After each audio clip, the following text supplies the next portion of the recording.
Muy buenas tardes, abogado Malcolm Guzmán y compañeros de la clase de Derecho Procesal Penal.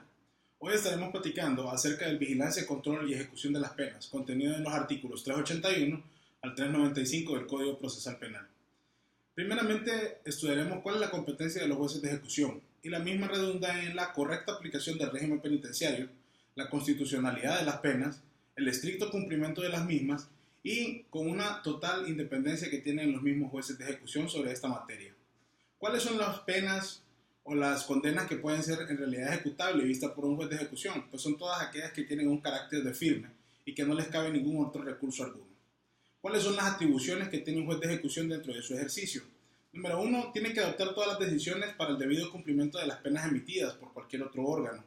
Resolver todas las propuestas de libertad condicional hechas o formuladas por los condenados o reos internos, y resolver las reclamaciones de los privados de libertad en cuanto a su estadía dentro de los centros de reclusión, si se les está dando un trato debido, respetando los derechos humanos y cualquier otro derecho que tengan ellos atribuido mientras están en ese estado especial civil.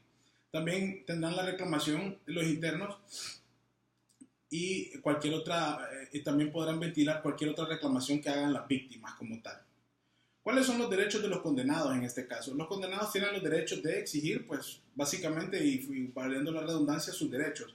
Aun cuando son privados de libertad, tienen ciertos derechos en cuanto a ser tratados humanamente, derechos de alimentación, derechos de visita, etcétera, y los mismos dependerán del grado de sus penas.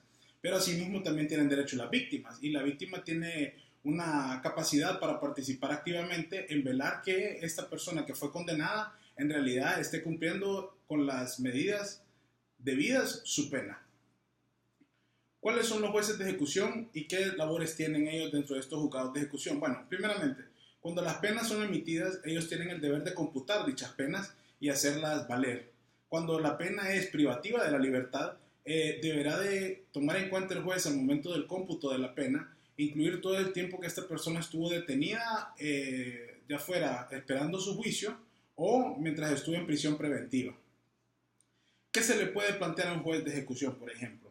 Se le puede plantear la aplicación de nuevas penas, la extinción de las penas en sus diversos modos, y también se le puede plantear el tema de las libertades condicionales. Para plantearle esto al juez deberá de ser presentado ante el mismo en un auto debidamente motivado, para lo cual se celebrará una audiencia. Si la audiencia procede a la libertad condicional, pues el juez tomará la decisión de otorgar la misma con las debidas medidas de seguridad y con las condiciones que le impondrá al reo. No obstante, si la solicitud es declarada sin lugar, el reo podrá tener derecho al recurso de reposición y subsidiariamente al recurso de apelación. ¿Qué significa, qué sucede cuando un reo que está en libertad condicional abusa de la misma o no cumple con las condiciones? Entonces la libertad condicional será revocada. Esta puede ser revocada de oficio a petición del Ministerio Público o a petición de la víctima si ésta estuviera viva o presente o participando activamente en el cumplimiento de la pena. Para esto habrá también una audiencia, la cual es oral, y si se determina quitarle la libertad condicional al reo, entonces el mismo será buscado y si no es encontrado, pues se le librará la debida orden de captura.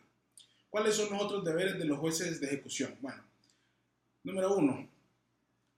Tenemos que recordar que existen diferentes tipos de penas, no únicamente está la privación de la libertad. Por ejemplo, tenemos el tema de las multas.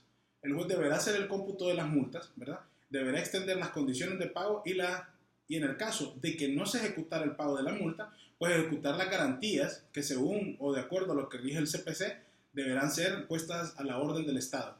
Está también el tema de la inhabilitación. Si la inhabilitación es total, entonces el juez de ejecución se encargará de notificar a todas las autoridades competentes como sea el Tribunal Supremo Electoral, al Registro Nacional de las Personas, a los poderes legislativos y judiciales, de la inhabilitación total de una persona. No obstante, si la inhabilitación es especial, como en el tema de un profesional, hablemos de un abogado que fue inhabilitado para ejercer el derecho o su profesión, entonces el juzgado de ejecución notificará a las autoridades y a estos entes colegiados de la inhabilitación de este profesional para que no siga ejerciendo ese tipo de funciones. ¿Qué sucede cuando estamos hablando de la interdicción civil? Cuando existe la interdicción civil como una pena aplicable, entonces se notifica al Registro Nacional de las Personas y se notifica al Instituto de la Propiedad. Asimismo, el juez de ejecución nombrará un guardador y un administrador de los bienes de esta persona que está en interdicción civil. Cuando se trata de las costas o las imputaciones de pagos derivados del mismo proceso, Entonces, los pagos deberán ser computados, o las tasas o las cuotas deberán ser computados de acuerdo a lo que dice el Código Procesal Civil. Si los bienes del imputado, del reo, en este caso ya condenado, no fuesen suficientes, entonces hay un orden jerárquico bajo el cual se debe regir el juez para tratar de asignar esos valores hasta donde ajusten. Y será primero reparar el daño causado o la indemnización. Luego procede las costas procesales o personales, los gastos ocasionados en juicios y por último las multas aplicables. ¿Qué sucede cuando es a la inversa y lo que ha habido es un indulto a favor del reo? Entonces, una vez habiendo sido notificado por el Poder Ejecutivo a través de la Secretaría competente, que en este caso es la Secretaría de Gobernación, Derechos Humanos, Justicia y Descentralización, entonces, al ser notificado el juez, él procederá a otorgar la libertad al reo indultado. ¿Qué sucede si hay perdón del ofendido en favor de el reo que está cumpliendo la pena? Entonces, se traerá al reo, se platicará con él, y si él acepta el perdón de la víctima, entonces será puesto en libertad de acuerdo a las condiciones que el juez estime convenientes y las medidas de seguridad. Tenemos otro tema nuevo también, que es el tema del comiso.